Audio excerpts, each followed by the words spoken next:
Yes, kama ilivyokuwa kawaida, Maika Danap tumekwambia bado hii 2025 tuko na wewe mfanyabiashara ambaye unatumia app yetu hii hapa ya Deni. Na hii leo nimekuja hapa Makumbusho, nimekuja kumtembelea Dapson Store kwa ajili ya kupiga naye story nyingi sana. Kubwa zaidi kufahamu kile ambacho anakifanya, biashara anayofanya, lakini pia kufahamu namna ambavyo Danap imemsaidia kwa namna moja ama nyingine. Lakini kubwa zaidi kumbuka 2025 tumekuja kwa ajili ya kukuzawadia wewe mfanyabiashara ambaye unatumia app yetu ya Deni. Kumbuka Dapson si mara ya kwanza kupokea zawadi. Hii ni mara ya pili kupokea zawadi kutoka kwa Danap. Lakini hii leo zawadi ya kivingine kabisa kwa sababu kuna mengi sana mazuri, tutapiga story hapo utafahamu mengi. Cha kufanya pakua app yetu Play Store ama App Store, lakini pia tufuatilie kule Instagram kama Deni_Tanzania. Mimi ni Binti Minhaji. Dapson, mambo? Poa, za kwako? Za mimi njema. Hebu tuanzie hapa kwanza. Kwa nini Dapson ni jina lako ama kuna namna fulani mafeke cha umefanya? Kwa majina naitwa David Abson Mgongoro. Kwa hiyo nilionelea jina la David na Abson niliunganishe niliite Dapson. Kwa sababu sikutaka kuita Mgongoro kwa sababu sikutaka jina langu watu ndo waliunganisha na biashara. Lakini nikiita Dapson jina langu la katikati wengi hawalijui. Kwa hiyo nikabrand hivyo Dapson. Nikaona limesound vizuri. Maika Danap imezunguka sana. Hatimaye imekuja kukufikia 2025 na zawadi pia nakupatia hapo. Unajisikiaje kwanza? Nafurahi sana. Kama nilivyosema mwanzoni kwamba nahisi Danap ananipa zawadi, lakini mimi ndo nitakuwa nipe zawadi kwa sababu amenipa opportunity ya kufika mbali zaidi na kuwafikia wateja wengi zaidi. Kwa hiyo niko na furaha sana kwa zawadi ambayo umeniandalia. Okay, mimi natamani kufahamu namna ambavyo umeifahamu Danap. Ulifahamu kupitia mitandao ya kijamii ama kuna mtu alikwambia bwana wewe kuna mchongo hapa Danap unaweza kufanya biashara ukafika huko mikoa tofauti kwa maana Danap iko nchi nzima? Mimi nilikuwa nafanya biashara kwa muda mrefu sana, kwa hiyo na nilikuwa nakutana na changamoto kubwa sana kwenye wateja wa mikoani. Kwa hiyo kuna siku nikaona tangazo online kwenye mitandao ya kijamii la Danap likiwa naelezea kuhusu unaweza ukafanya biashara, unaweza ukalipa mzigo ukishafika. Mwanzo nikahisi au wana wenyewe watakao kusanya tu mizigo yetu wawe kama matapeli, lakini nikasema baada ya muda nikaliacha, then baadaye nikaja kurudia tena. Nikasema ngoja nijaribu kujoin, nika-download application, nika-join, nikatuma taarifa kwenye ofisi, nikatuma mzigo wa kwanza, nikaona umeperform vizuri, kwa hiyo imekuwa story sasa hivi. Okay. Kwenye swala la uaminifu, wafanyabiashara mmekuwa mkisemekana hivyo hamna uaminifu mzuri. Mtu anatazama saa akienda kukutana nao ni vitu viwili tofauti. Lakini pia kuna ile mtu anatuma pesa alafu mzigo baada ya kumfikia haumfikii. Uzuri wa Danap, mfanyabiashara ama mteja ana nafasi nzuri ya kulipa baada ya kupokea mzigo. Kwako hii unaichukuliaje kwenye kuongeza ule uaminifu kwa wateja? Hii inasaidia sana kwenye uaminifu kwa wateja, na zaidi sana pia inatusaidia sisi wafanyabiashara ambao sisi hatuna lengo la kumdhulumu, kwa sababu unajua wako watu wengi ambao ni matapeli mtandaoni ambao wanatuvurugia pia sisi biashara yetu. Kwa hiyo Danap kwa katikati wanakuwa wanatusaidia sisi wafanyabiashara kwanza, kwa sababu mimi naona wanatusaidia zaidi kwa sababu wafanyabiashara ambao tunafanya kihalali, ili kwamba tuweze kufikia wateja wengi sana ambao yamkini walishatapeliwa mwanzoni na sasa hivi hawana imani tena na wafanyabiashara namna hiyo. Kwa hiyo unaona inafanya vizuri kwa njia hiyo na inanisaidia sana kuwafikia wateja wengi sana. Mimi nafanya biashara niko Dar es Salaam, lakini siwezi kumwaminisha mtu uko Kahama au Mwanza kwamba anitumie hela kisha nimtumie bidhaa, lakini Deni hapo inanisaidia kuwa kama mtu wa katikati. Anaweza nikatuma bidhaa then ikifika kule inalipiwa. Inakuwa rahisi mimi kuwafikia watu wengi sana. Okay. Ilipa baada ya kupokea mzigo ni kwa mikoani tu ama Dar es Salaam pia unapata fursa hiyo? Kwa upande wangu kwenye duka la Dapson Store tunafanya kote. Kwa Dar es Salaam inakuwa rahisi kwa sababu Dar es Salaam unaweza ukatuma mtu wa delivery tu akapeleka na ikafika pale ikalipiwa.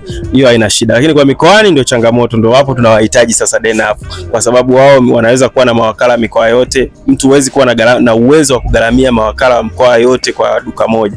Lakini ukiwa na Danap unaweza kuwa na wakala ambaye kupitia Danap mkoa ambao husika. Kwa hiyo tunatuma mzigo ukifika kule mteja analipia, kwa hiyo inakuwa win-win situation kati ya mteja na sisi. Kwa hiyo ni jambo jema. Okay, mauzo yameongezeka kwa namna gani baada ya Danap kwa hapo kati? Mimi nimefanya biashara miaka mingi sana toka 2017, lakini zamani kwa sina nafasi ya kumshawishi mteja ambaye haamini katika kulipa hela kwanza. Kwa hiyo nilikuwa nawapata wateja pekee ambao wanaweza kusubutu kutuma hela. Kwa hiyo unaweza ukajikuta unajikuta unapata 20% kati ya wateja wote. Ungetakiwa upate 100%, lakini unapata 20%. Kwa hiyo DenHub kutuongezea hii 80% iliyobaki ya wateja ambao wanaweza kulipa baada ya kupokea, maana yake mauzo pia yanapanda kwa zaidi ya 80% kwa upande wa wateja wa mikoani. Kwa hiyo ni jambo zuri sana.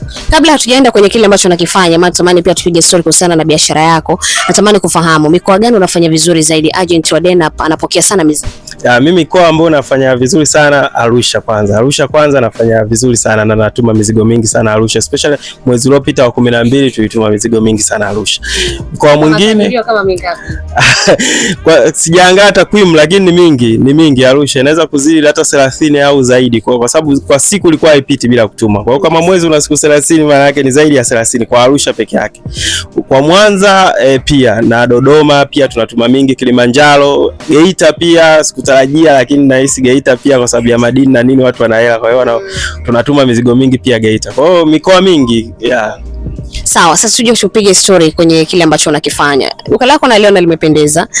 Naona accessories tofauti tofauti, lakini pia naona kuna perfume, kuna vitu tofauti tofauti. Natamani kufahamu kwa nini accessories na isiwe biashara nyingine? Mimi kwanza napenda. Mimi toka naanza 2017 nimeanza na biashara ya saa. Japokuwa kuna biashara chache nilizijaribu mwanzoni, lakini saa ndio niliingia na kustick. Kwa hiyo kwa sababu mimi napenda sana saa. Muda wote siwezi kutoka ninakuwa nimevaa saa. Kwa hiyo kwangu mimi kwanza nina passion nacho. Unaona na kuna vitu ambavyo saa vinaendana navyo na mimi ndo naviuza. Sipendi kwenda na biashara nyingi sana tofauti. Napenda kwenda na vitu ambavyo vinaendana na saa. Accessories kama chain, hereni na nini, vitu ambavyo unaweza ukavaa bracelet ukavaa pamoja na saa. Kwa hiyo nafanya hivyo kwa sababu kwanza ni passion kwangu na napenda. Kingine ni kwa sababu faida kwangu, inanipa faida, biashara inaweza kurun familia yangu, kingine watu wanapenda kupendeza. Kwa hiyo saa inawasaidia watu na solve tatizo la watu kupendeza. Kwa hiyo watu wanapenda kupendeza, kwa hiyo ndio maana imenifanya mimi nifanye sana, sio kitu kingine. Okay, kuna utofauti mtu anayefanya biashara kwa passion na yule anayefanya kwa ajili ya mahitaji ya. Na mara nyingi hao ambao wanafanya biashara kwa ajili ya passion, kitu ambacho anakipenda, huaga ni mtatuzi wa kile ambacho anakifanya. Natamani utupe siri ili kwa yule mfanyabiashara ambaye pia anafanya biashara ajue, mimi nikija Batuli nikitaka saa kama imeharibika, kama haisomi vizuri, wewe mwenyewe pia ni fundi, unaelewa kwamba hapa tatizo ni nini. Kwako ni hivyo ilivyo ama sivyo? Ndio, kwanza nielezee kwenye kufanya biashara kwa passion. Faida moja ya kufanya biashara kwa passion ambayo mimi naona ni kwamba biashara ina vipindi. Kuna kipindi na shuka, kuna kipindi na panda. Kwa sababu haiwezi kuwa juu muda wote. Ukifanya kwa passion, maana yake kipindi iko chini, passion inabaki. Kwa hiyo una uwezo wa kuendelea. Lakini mtu anayefanya ili tu nipate hela au nifanyeje, ikifika iko chini anakata tamaa, anaacha. Kwa hiyo kuna umuhimu kubwa sana wa passion. Kwa kingine kufanya kuconcentrate na biashara moja inasaidia kwamba unakuwa na ujuzi mkubwa wa biashara hiyo. Ndio maana mimi nikiona saa, yani nikiona tunaweza kuijua hii quality yake nzuri, au nikiona hata msanii amevaa saa naweza nikampima kupitia saa aliyovaa tu nikajua huyu amevaa saa bei rahisi sana. Kwa hiyo ile inanisaidia kwa sababu nimefanya muda mrefu na kuwa naweza kusolve matatizo ya wateja wakipata changamoto na nini, ni rahisi kusolve, tofauti na ningekuwa nafanya vitu vingi kidogo isingekuwa rahisi kwangu kuweza kufikia hiyo level ya ujuzi wa mambo ya sana accessories. Okay, mimi pia ni msichana, urembo napenda. Unajua moja vitu ambavyo tunatamani ukivaa chain isikutoe vipele, isichuje na jasho. Kuna vitu ukivaa baada ya miezi mitatu tayari kinaanza kutoka kwenye thamani. Ile inamuongezea mfanyabiashara ama inampunguzia mfanyabiashara? Kwa sababu tayari mimi nishaondoka, lakini kuna picha nyingine natoka nayo. Kwako hii koje unaizungumzaje? Na je, kwako kuna vitu quality ama si quality? Sasa mimi najitahidi kuleta vitu ambavyo ni quality ya juu, na ninazingatia sana feedback za wateja. Kwamba mteja nikileta product labda ni mpya na sijawahi kuitest kwenye market, mteja anaweza kutoa negative comment kuhusiana na ile product, nikaistopisha kabisa, nikakubali kuaccept hasara ili tu nisiuze ule mzigo, kwa sababu najua labda inachubuka au inaharibu watu kwenye ngozi na nini.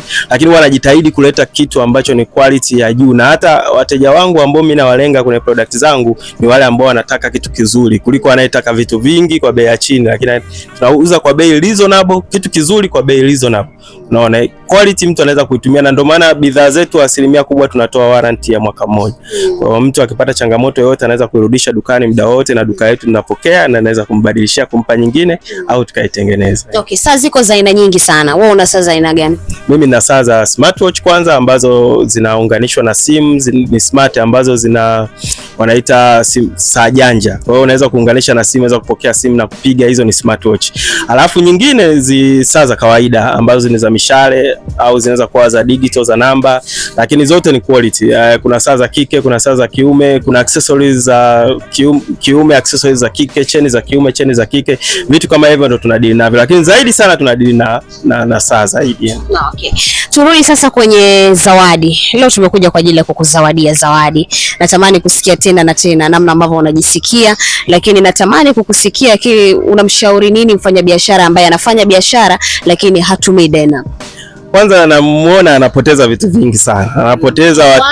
Anapoteza wateja wengi sana. Kama mtu atumii Dena hapo anapoteza wateja wengi sana. Mimi ni shahidi. Kwa sababu mimi nimeanza kutumia Dena hapo nadhani mwaka wa jana mwezi wa 4 hivi au wa 4, yes. Ndio nimeanza kutumia Dena hapo.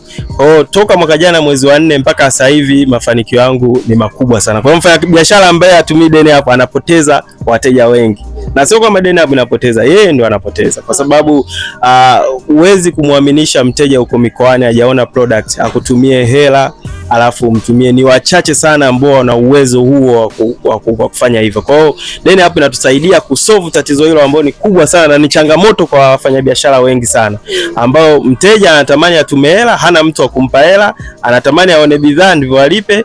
Dena hapo anatusaidia, wana maagent mikoani, unaweza kutuma bidhaa na process ni rahisi. Ukishatuma, ikifika, ikipokelewa, mteja akilipa, unatumiwa hela yako. Ukiwa na changamoto yoyote unapeleka ofisini, wanakusaidia kwa wakati. Kwa hiyo mimi kusema kweli nimefurahishwa sana na sidhani kama natamani tu kila siku tuendelee kutumia. Okay, namna sasa ambavyo unajisikia zawadi ndio muda unakaribia. Mimi bwana sijajua ni zawadi gani, lakini kama nilivyosema toka mwanzo wa interview kwamba mimi nitakuwa mimi ndo nitoe zawadi. Okay. Na labda nitaandaa na mimi zawadi siku moja nitawapelekea Dena hapo ofisini, kwa sababu vitu ambavyo vimenisaidia ni vikubwa sana. Kwa hiyo zawadi yao na accept na nashukuru sana na nafurahi kwa kunichukua kama sehemu ya mtu ambaye nimeleta labda mafanikio pia kwenye biashara yao.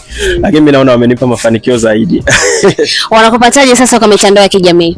Ya mtandao wetu wa Instagram wa dukani unaitwa Dapson Store _2 mbele na ina blue check. Kwa hiyo mtu anaweza kutofautisha Dapson nyingine na Dapson Store na ya duka yetu, na namba zetu za simu ni 0745 50 19 51. Namba hizo ndio zinaweza mtu kutumia kutufikia kwa WhatsApp au kwa kutupigia dukani kwetu.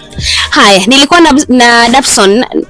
Okay, nilikuwa na Dapson Store hapa Makumbusho. Nimepigana story nyingi sana.